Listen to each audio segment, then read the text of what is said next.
La Bible dit, y a-t-il de l'injustice à Dieu? Loin de là. Amen. Amen. Il a aimé Jacob, il a haï Ésaü. Y a-t-il de l'injustice à Dieu? Loin de là. Le verbe haïr, ce n'est pas Dieu est méchant, il a haï, non. Quand la Bible dit, il a aimé Jacob, il a haï Ésaü, dans les textes originaux, si vous voulez rentrer dans l'interprétation, vous allez voir que le verbe haïr veut dire, il n'a pas choisi Ésaü. Mais en français, on lit haï. Il a aimé Jacob, il a haï Ésaü. Donc, il a aimé Jacob, il n'a pas choisi Ésaü.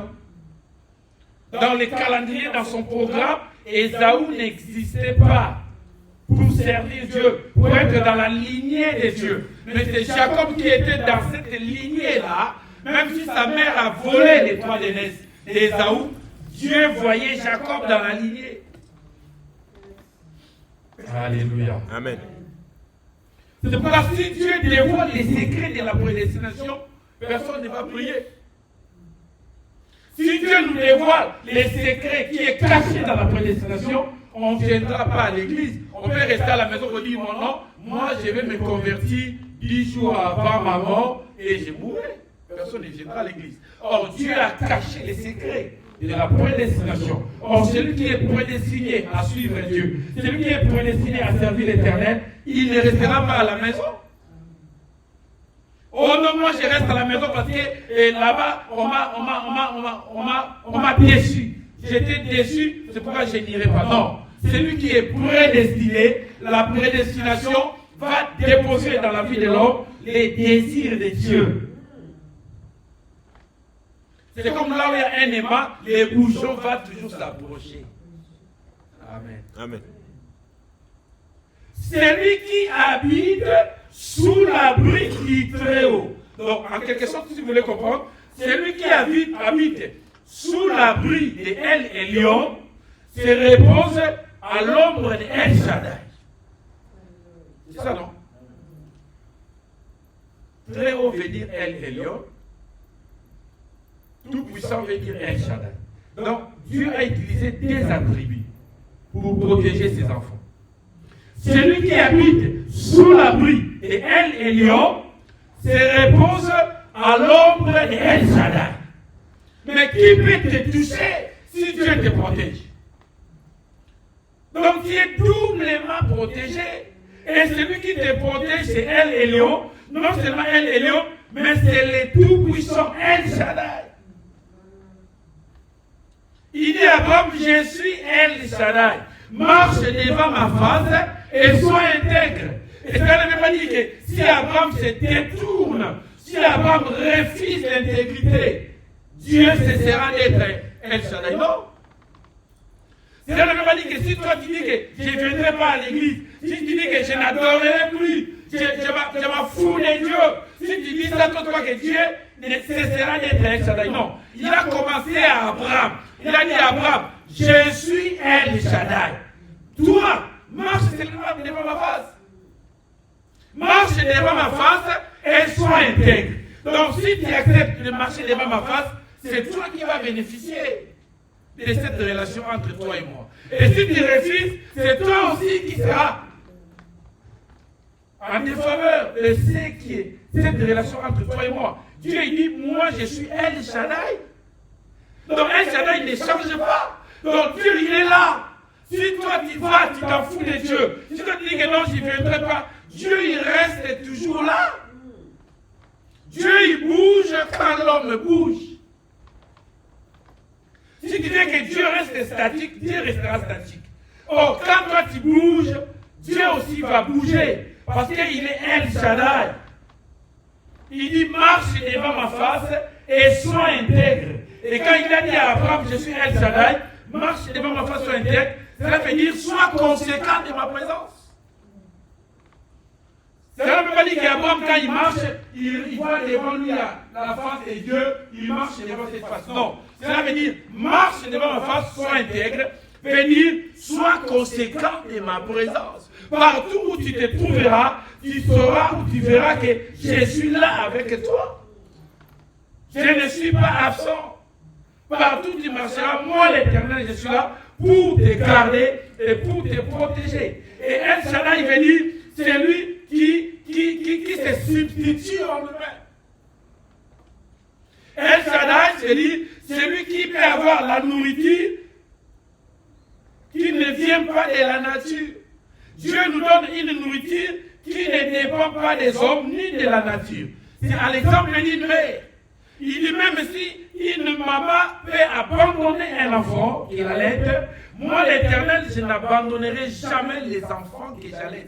Là, Dieu, il prend la connotation de El Shaddai. Une maman peut allaiter un enfant sans le concours de quelque chose d'extérieur. Elle peut rester dans une forêt avec son enfant. Pendant ce temps-là, elle peut allaiter l'enfant sans pour autant chercher des secours extérieurs. C'est l'exemple de Dieu. Il s'appelle El Shaddai, qui veut dire Shad. El Shaddai qui vient du mot Shad, c'est lui qui porte la mamelle pour allaiter. Et quelque part, vous allez lire dans la Bible, Dieu dit, venez à moi et vous téterez. Alléluia. Amen. Quand on était enfant, on grandissait, on disait souvent, Dieu ma mère, quand on girait. Pourquoi on ne girait pas Dieu mon père? Amen. Là, Dieu ma mère.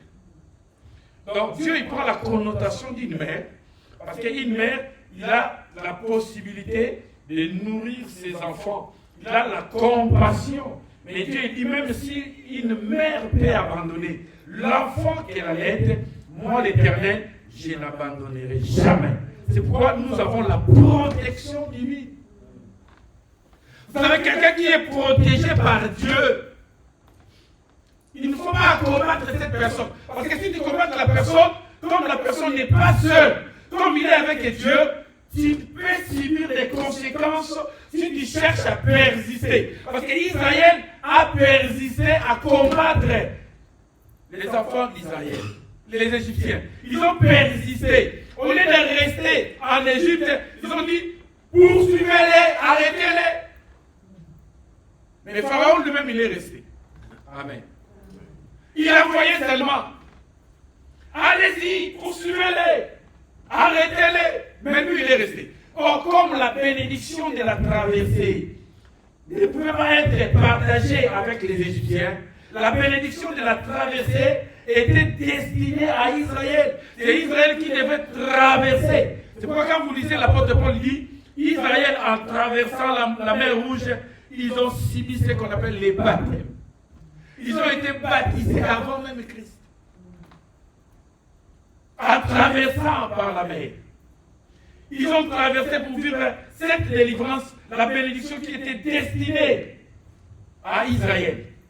Et aussi longtemps que Dieu te protège, Dieu a mis au devant de toi la bénédiction qui est destinée pour toi. Aussi longtemps que Dieu est en train de te protéger, il a mis une élévation, une gloire qui est destinée à toi. Or, si tes ennemis se réunissent pour entrer dans cette bénédiction qui ne les appartient pas, Dieu va s'élever pour les détruire. Amen. Alléluia. Amen. Dieu est capable de tuer 1000 personnes pour toi seulement. Parce que tu es plus cher. La Bible dit, nous sommes comme la prunelle de ses yeux. Vous connaissez la prunelle? C'est le noir qui est dans les yeux. Amen. Vous avez déjà vu quelqu'un laisser, on touche à la prunelle? Si quelqu'un s'approche avec son doigt pour mettre à l'intérieur de ton doigt, tes yeux, tu as tendance à fermer. En un clin d'œil, tu fermes. Parce que tu ne veux pas qu'on touche à la prunelle de tes yeux. Et Dieu, par contre, il dit, nous sommes la prunelle de ses yeux. Dieu ne laissera pas quelqu'un toucher à toi parce que tu es plus cher. Tu es cher, plus cher de Dieu. Tu es l'ami fidèle de Dieu. Dieu ne laissera pas que quelqu'un puisse te toucher. C'est pourquoi il dit, c'est lui qui habite sous l'abri du Très-Haut, repose à l'ombre du Tout-Puissant. Et Jésus-Christ qui est le véritable, lui-même qui est le Tout-Puissant, il est descendu. Non seulement pour que notre protection reste seulement comme quelque chose d'imaginaire, Jésus-Christ est descendu lui-même sur la terre. Il a dit, le royaume des cieux maintenant est parmi vous. vivant, il nous a aimés, mourant, il nous a protégés. Il avait dit enseveli, il a porté nos péchés. Et ressuscité, il est monté avec nous. Là, ce n'est plus question de l'ombre. J'ai dit que c'est venu pour concrétiser ce qui était l'ombre pour que ça devienne la réalité. Il vit maintenant à nous. Alléluia. Amen. Il vit en nous pour nous garder, pour nous sécuriser, pour nous protéger. Personne ne peut nous toucher. S'il arrive à protéger celui qui n'est même pas encore venu, celui qui n'est pas encore chrétien, il est encore païen, Dieu le protège. Et à combien de fortes raisons, toi qui le sais, toi qui se présentes dans sa présence, qui viens adorer le Seigneur.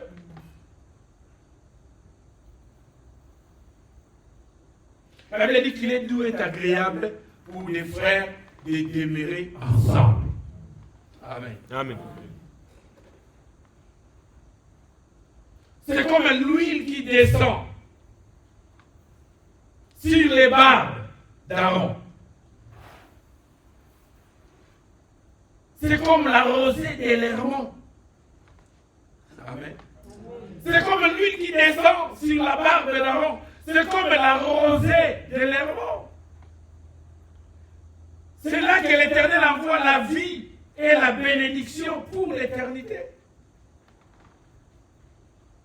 Si on se réunit ensemble, Dieu vient pour nous bénir, pour nous sécuriser. Non seulement parce qu'on s'est réunis, même si je suis à la maison, même si je suis dans la rue, partout je peux me trouver, il y a la protection de Dieu. Je suis protégé. Mais si on avait les yeux ouverts, si Dieu permettait qu'on puisse voir comment il nous protège, on va commencer à glorifier Dieu tout le temps. Au moment où tu marches, toi tu ne vois rien. L'Éternel te protège. Il y a des anges, des myriades, des anges qui marchent avec toi, qui te protègent. Si tu savais, si tu avais les yeux ouverts pour voir combien Dieu te protège, tu seras toujours attaché à Dieu. Je me souviens un frère qui témoignait, il disait, il était devenu sorcier, on lui a dit, quand tu vas aller à l'école, tu vas acheter des biscuits et des bonbons pour contaminer d'autres enfants, pour lui donner la sorcellerie. Alors lui, quand il allait à l'école, il distribuait les biscuits aux enfants et ses enfants devenaient sorciers. Mais un jour, il a fait une erreur, il donnait un biscuit à un enfant. L'enfant, là, sa mère il était chrétienne, ses parents étaient des chrétiens. Il priait pour l'enfant. L'enfant était protégé par la prière de ses parents. Quand il a pris les biscuits, il a mangé. Mais il n'est pas devenu sorcier parce que quand il recevait les biscuits, les sorciers voyaient dans la main de l'enfant qu'il recevait, il y avait le feu. Le feu qui brûlait dans ses mains. Quand il recevait les biscuits, il mangeait. Les biscuits avaient un effet normal, naturel. Les goûts étaient naturels. Mais d'autres enfants sont devenus sorciers, mais les enfants des chrétiens qui étaient dans la salle de classe, et ils étaient normaux. Mais quand ils rentraient maintenant dans leur monde, pendant qu'ils faisaient les réunions, on lui a frappé la nuit. Les petits sorciers. On dit, mais pourquoi tu as donné à ces enfants, pendant que tu voyais que dans ses mains, il y avait le feu? C'est pourquoi la Bible dit, Job priait pour ses enfants, pour dire que peut-être. Amen. C'est très important. De prier pour la famille, quand on dit des prières de famille, des prières pour les enfants, Dieu protège, Dieu préserve. Peut-être mes enfants, quand il allait pour se réjouir, quand il allait se festoyer pendant leur festin, je ne sais pas, peut-être ils ont enfanté Dieu. Ils faisaient des offrandes, des sacrifices pour ses enfants, pour la sécurité et la protection de ses enfants. Les jeunes là qui demandaient, quand je suis rentré là-bas, on m'a frappé, on m'a tabassé. On m'a dit, mais pourquoi tu as donné? Donc le fait de donner à ses enfants, ça détruit les projets, ça compliquait l'existence de ces sorciers. Il dit, tu voyais quand tu donnais, tu ne voyais pas que dans leurs mains, il y avait le feu. Pourquoi tu as insisté de donner? Alléluia. Amen. Parce que c'est l'Éternel qui protège.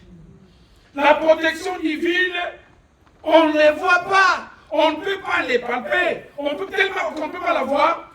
Des fois, on néglige. Des fois, nous ne comprenons pas ce que Dieu fait. Des fois, nous négligeons ce que Dieu fait pour nous parce que nous n'avons pas les yeux pour voir. La Bible dit l'apôtre Pierre était en prison pendant que les chrétiens étaient réunis en prière. C'est pourquoi il y a une différence entre la prière des communautés et la prière individuelle. On peut prier individuellement, c'est bien. Mais quand l'Église s'est réunie pour prier pour un sujet, l'Éternel agit. Amen.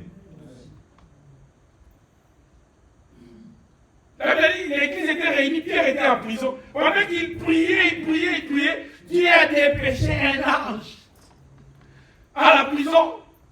L'ange a délié Pierre. Pierre était devenu libre. Il est sorti de la prison, il marchait jusqu'à là où il y avait les disciples. Quand Paul frappait à la porte, tout le monde était dans la terreur parce qu'il y avait la persécution. L'église était persécutée. Ils ont envoyé une terre, va voir à la porte. Quand la terre était partie entendre les bruits à la porte, il a dit, j'ai entendu c'était comme si c'est la voix de Pierre. Mais je ne crois pas que c'est l'apôtre Pierre. Peut-être c'est son ange. Amen. Amen. Comment il peut dire ça? Peut-être c'est son ange. Donc par là, on comprend que tout chrétien a un ange. Donc comme nous sommes là, on a des anges. Chacun de nous a un ange. Je n'ai pas dit qu'il faut invoquer les anges. Non, on n'invoque pas les anges. La Bible dit l'ange de l'Éternel campe tout autour de ceux qui craignent Dieu et il les arrache du danger. Tout chrétien a un ange. Et tout païen a un démon.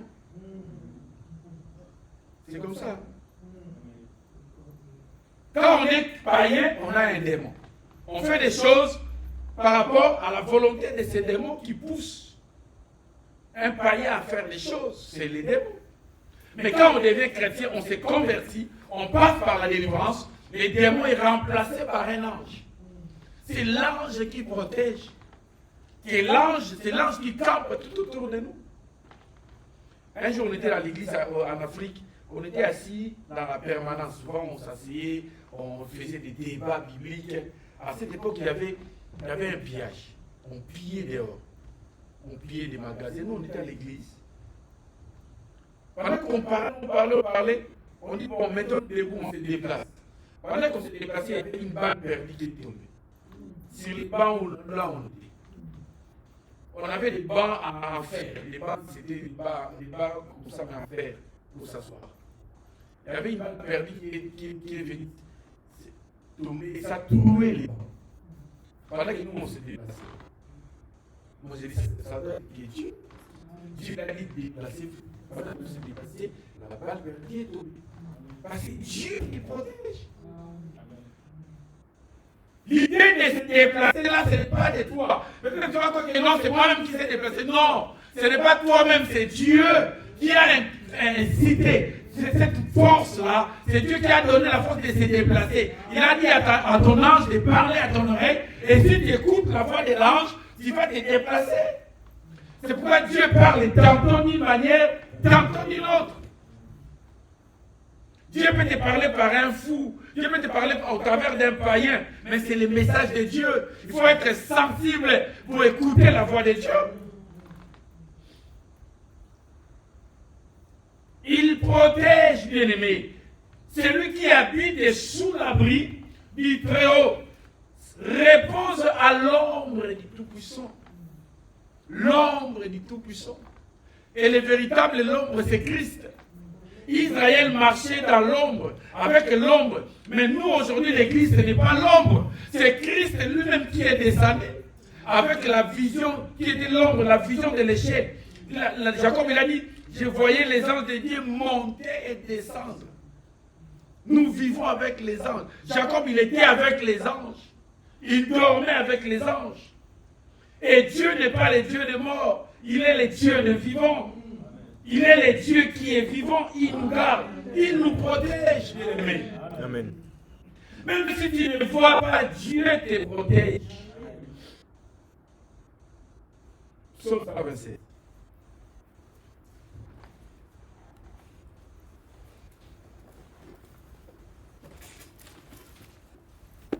Psaume 127. Bien. Je lis au nom du Seigneur. Du Seigneur, je lis le verset. Cantique des degrés. Cantique des degrés de Salomon. Si l'Éternel est bâti la maison, ceux qui la bâtissent travaillent en vain. Si l'Éternel ne garde la ville, c'est lui qui la garde veille en vain. En vain, vous vous levez de bon matin, vous vous couchez tard. Et vous mangez le pain de la, et vous mangez le pain de douleur. Il en donne autant à ses bien-aimés pendant leur sommeil. Il en donne autant à ses bien-aimés pendant leur sommeil. Si l'Éternel, ça commence par une condition, si l'Éternel ait bâti la maison, ceux qui la bâtissent travaillent en vain. Si l'Éternel veille dans une ville, celui qui la garde veille en vain. C'est inutilement que vous vous levez tôt, que vous vous couchez tard et vous mangez un pain gagné avec peine. Mais il en donne autant à ses bien-aimés pendant leur sommeil. Pendant que les bien-aimés sont en train de dormir, Dieu, il est là pour planifier.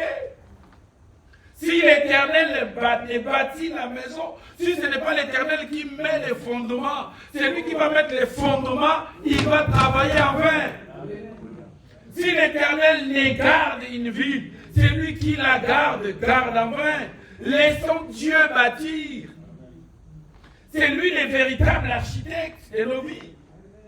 C'est lui, quand il bâtit, personne ne peut enlever les fondements. Il dit c'est en vain qu'on se lève très tôt le matin, on couche tard. Et que nous mangeons le pain avec peine, le pain de douleur. On n'a pas dit qu'il ne faut pas travailler.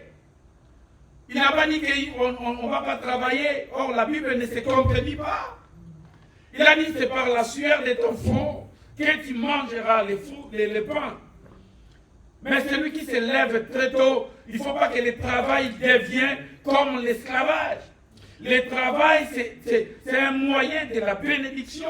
Le travail ne peut pas être un fardeau. Le travail ne peut pas être quelque chose qui te fait mal.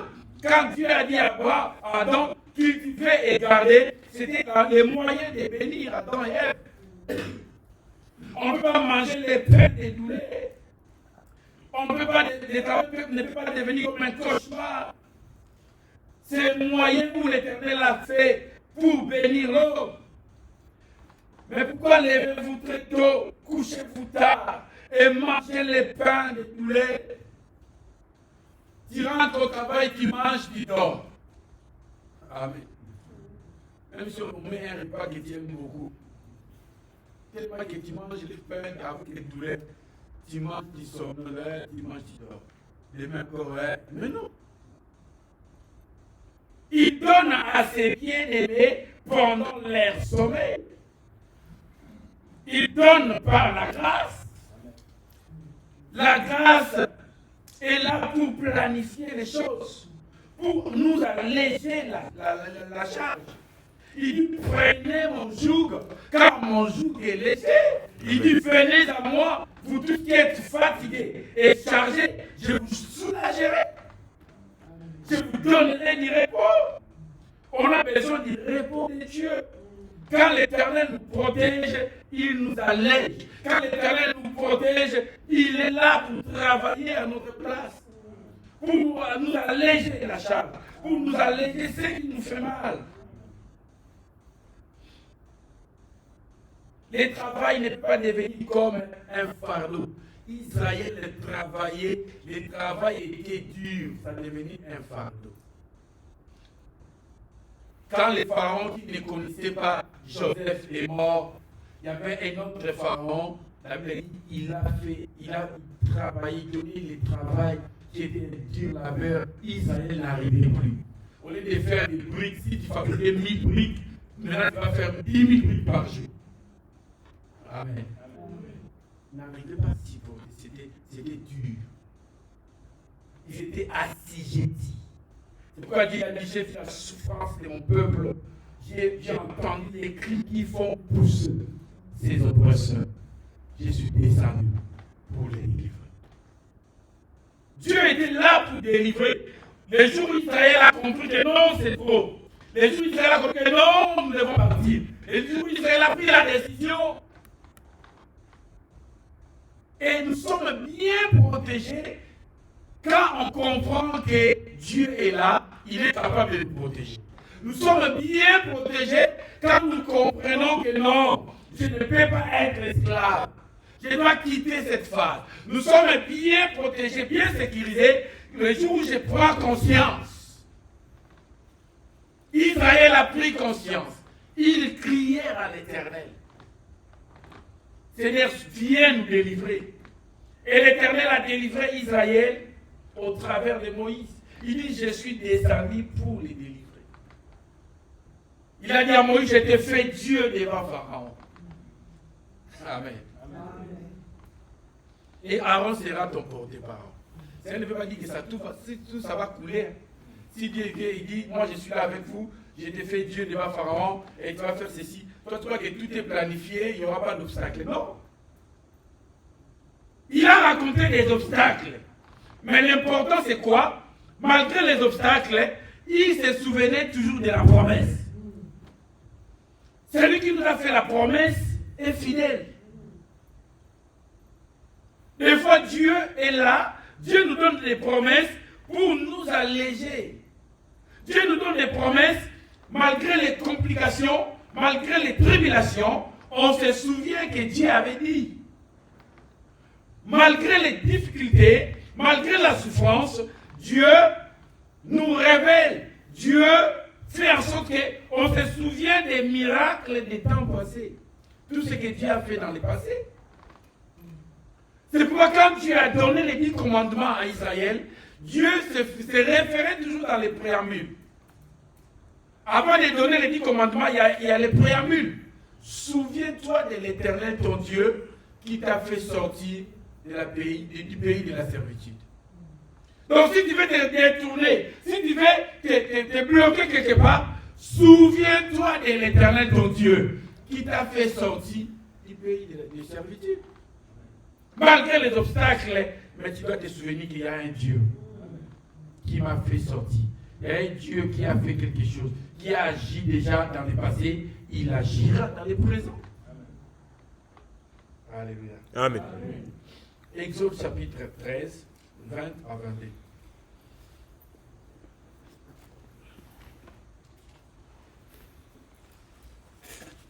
Exode chapitre 20. 13. C'est 13. Exode chapitre 13, 20 à 22. Je lis au nom du Seigneur. Amen.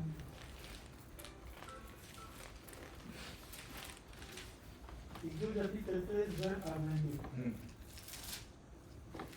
Ils partirent de Sukkot et ils campèrent à Étam, à l'extrémité du désert.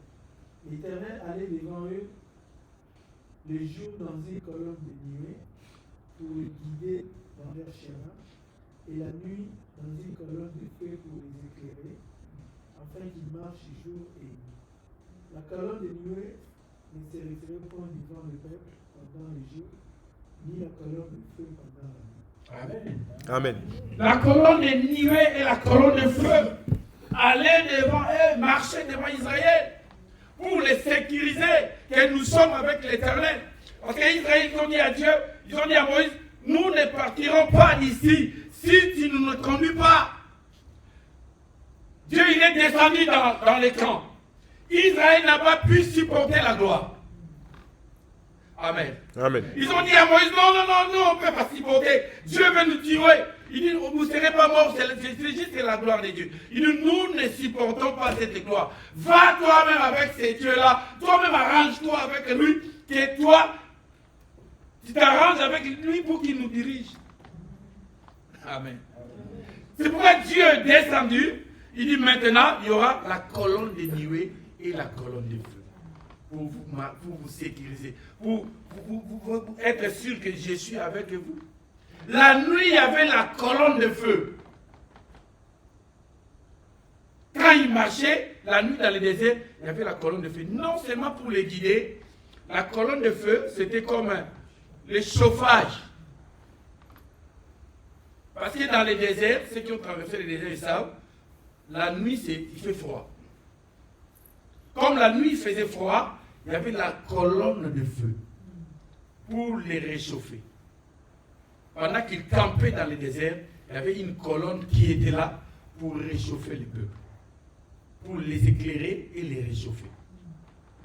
Et ceux qui ont fabriqué les chauffages aujourd'hui, ils ont inspiré que de la Bible. Il n'y a rien de nouveau sous le soleil. Amen. Amen. Il n'y a rien de nouveau sous le soleil. Ils ont inspiré de Dieu, ce que Dieu faisait dans la colonne de feu.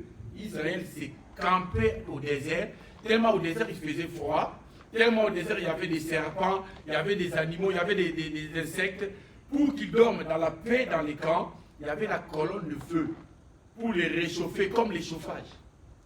Et les jours, quand ils se réveillaient le matin, la colonne de feu partait et ça faisait l'échange. Il y avait la colonne de nuée qui venait. Passation. Il faisait la passation. Les jours, il y avait la colonne de feu, de nuée plutôt. La colonne de nuée était là comme la climatisation. L'ombre, il y avait une ombre qui venait pour les protéger sous le soleil. Pendant qu'ils campaient dans le désert, tellement les jours, dans le désert il faisait très chaud, il y avait une colonne de feu, de nuée, pour atténuer le soleil. Pour que le soleil ne frappe pas le peuple, pendant qu'ils campaient, pendant qu'ils se reposaient, il y avait une colonne de nuée. Comment on ne peut pas croire à ces dieux? Et aujourd'hui, si vous allez en Israël, vous allez voir, il y a des gens qui disent même que c'est l'utopie, ces histoires. Et même, ils ne croient pas à leurs histoires. Parce qu'ils sont savants, ils sont intellectuels. Mais les choses de Dieu, ce n'est pas par l'intelligence humaine, c'est par la foi. Il faut croire. Quand il a dit à Noé, fais ceci, fais cela, Noé a cru. C'est par la foi que Noé, divinement averti par l'Éternel, qu'il aura les déluges. Il dit, va construire l'arche. Ni pas dans la Bible, j'ai lu, on a dit que non, Dieu il a donné des clous à Noé et les marteaux. Amen. Amen. Quand Dieu te donne un projet, dit, fais ceci, fais cela, tu veux qu'on te donne aussi l'argent pour concrétiser, non? Quand Dieu te donne le projet, il donne la provision. Il donnera les moyens pour arriver à concrétiser. Par la foi, Noé a cru, il est parti, il a pris les coudées, il a pris les mesures de l'arche. La foi marche avec l'obéissance et la fidélité. Et quand Dieu dit des choses, tu dois faire selon les modèles de Dieu. Il a dit, tu vas faire ceci, tu vas faire des compartiments pour mettre les lions, pour mettre les moutons, pour mettre tous les animaux dans l'arche. Noé, il a construit l'arche par la foi. Et la foi, c'est la folie. Il faut que les gens ne comprennent pas. Si tout le monde se rallie avec toi, tout le monde comprend ce que tu fais, c'est que tu n'as pas encore compris. C'est que tu n'as pas encore crié à Dieu. Des fois, les gens, quand en te regardant, ils te diront que non, toi aussi avec ta foi, tu deviens fou. Noé est parti construire l'arche sur la montagne. Amen. Amen. Si même on appelle des pêcheurs aujourd'hui qui sont habitués à la pêche, ils vont dire que ce monsieur, il était fou. Or, les pêcheurs, ils construisent leur barque à côté du fleuve. Après avoir construit leur barque, ils poussent la barque dans le fleuve pour la pêche. Mais lui, il est construit sur la montagne. Amen. Amen. Sur la montagne, et il n'y avait pas l'eau. Les gens se posaient la question, mais comment il va faire pour pousser les grands bateaux de la montagne jusqu'au fleuve? Or, ils ont oublié qu'il y avait Dieu celui qui a parlé, il est derrière sa parole. Il a la puissance dans sa parole. Donc là, il a promis les déluges. Les jours où les déluges est arrivé, les montagnes s'étaient ébranlées par l'eau. Il n'y avait plus de montagnes. Et les bateaux ont commencé à flotter. La foi, c'est croire seulement. Il ne faut pas voir d'où viendra le miracle. Tu crois déjà, tu acceptes les miracles, tu vis avec les miracles. Ce que Dieu fera, ce n'est pas ton problème. Dieu lui-même, il a les méthodes qu'il a, selon lui, Dieu, pour arriver au bout. Et Noé a conçu l'arche, les animaux sont rentrés. Et s'il y a le projet de Dieu, là où il y a la protection divine, personne ne peut déborder. On n'a pas dit que dans l'arche, Lion s'est fâché un jour dans l'arche, il est sorti dans sa chambre, hein, il est parti manger le mouton. On n'a pas dit ça. Le lion est resté dans son compartiment jusqu'à la sortie. Donc dans l'arche, il n'était pas sauvage. Oh, amen. Parce qu'il y a la sécurité divine. Parce qu'il y a la protection divine. Là où il y a la protection divine, personne ne peut toucher s'il n'est pas autorisé. Mais si tu es protégé divinement, si tu es dans la protection divine, personne ne te touchera. Si Dieu n'autorise pas, personne ne te touchera. Parce qu'il y a une main sur toi, l'ombre de la main de Dieu sur toi. Personne ne te touchera. Israël a survécu parce qu'il y avait la présence de Dieu. Israël a survécu dans le désert pendant 40 ans parce qu'il y avait la colonne de nuée et la colonne de feu. Nous, on n'a pas besoin de ça parce que le Saint-Esprit est en nous. C'est le véritable colonne de nuée. C'est le véritable colonne de feu. Il vit en nous. Comment un chrétien peut avoir peur pendant qu'il vit avec le Saint-Esprit, qui est la colonne de nuée, la colonne de feu. La nuit, le jour, le Saint-Esprit est en nous. Le Saint-Esprit, il vit en nous. Des fois, si on te refuse quelque chose, il ne faut pas s'inquiéter. Tu veux quelque chose, on donne tout le monde, toi, on te refuse. Tu t'inquiètes, mais pourquoi penser que tu sur la personne? Mais il faut qu'on a montré sur la personne, on est débat. Ah oui? Amen. Les occultistes, ils donnent des cadeaux, même au travail, ils donnent. Arrive à toi, on te saute, toi, on ne te donne pas. Ne pleure pas. Parce que c'est qu'en te donnant, toi, tu as le feu. Il y a quelque chose qui sort en toi, ça va détruire ces trucs. Parce que nous avons une onction. Nous avons une protection. Dieu nous protège. C'est quoi avant de sortir de la maison, tu ne peux pas sortir comme ça sans la prière. Il faut sortir toujours avec la prière parce que c'est Dieu qui va te protéger pendant la journée. Même pendant le soleil, il ne laissera pas que le soleil te détruise. Même pendant la nuit, il est là pour nous protéger, pour nous sécuriser. Avant de dormir, j'ai pris. Le Saint-Esprit est là, la protection de Dieu est là. Nous sommes dans la Zumaï, à Portono, le fleuve du sang de Jésus. Je dors, ces seaux d'eau soient remplacés au fleuve pour que je n'arrive pas à être détruit. Non? Le Saint-Esprit qui est en toi est plus que le fleuve. Le Saint-Esprit qui est en toi est plus que l'eau que tu peux mettre dans un seau. Le Saint-Esprit nous protège. Nous sommes protégés. Israël mettait le sang dans les linteaux pour que l'ange de la mort ne puisse pas toucher. Mais nous avons maintenant le sang de l'agneau qui est le véritable Jésus-Christ. Amen. Le sang a déjà coulé. Nous vivons dans le sang. Le sang de Christ. Il dit, mon fils vit dans le sang. Mais comment on peut te toucher? Si Israël a mis le sang des moutons, ils ont été épargnés par l'ange de la mort. En plus de raison, le sang de Christ qui a coulé. Tes ennemis, des fois, ils te cherchent du mal. Ils oublient qu'en te faisant du mal, ça va sortir quelque chose qui va jaillir, qui donnera ta victoire. Ta victoire sortira de la souffrance. Amen. La Bible dit Jésus qui s'était pendu devant la croix.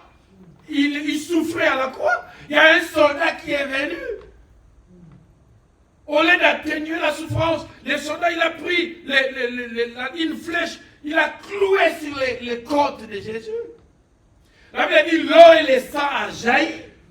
Or, l'eau et le sang, c'est la vie. La vie de Christ, la vie est sortie de Christ pour que l'Église soit née. Nous sommes nés à la croix. Amen. Avant qu'une femme accouche, il y a toujours l'eau qui précède. L'eau et le sang. Et Jésus-Christ nous a accouchés à la croix. Nous sommes accouchés à la croix par sa mort et sa résurrection. Il y a l'eau et le sang qui a coulé. Et nous vivons dans le sang. Personne ne peut nous faire du mal.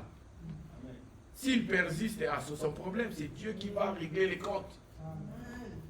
C'est Dieu qui réglera les comptes. Ce n'est pas à nous. Il dit, à moi la vengeance, à moi la rétribution, pour rendre à chacun selon ses œuvres. Amen. Alléluia. Amen. La protection de Dieu, la protection divine, ce n'est pas une protection de ce monde. Dans ce monde, pour que l'homme soit protégé, il paye pour la protection. Mais nous ne payons rien. Nous sommes protégés gratuitement par la grâce. Que l'Éternel vous bénisse. Amen.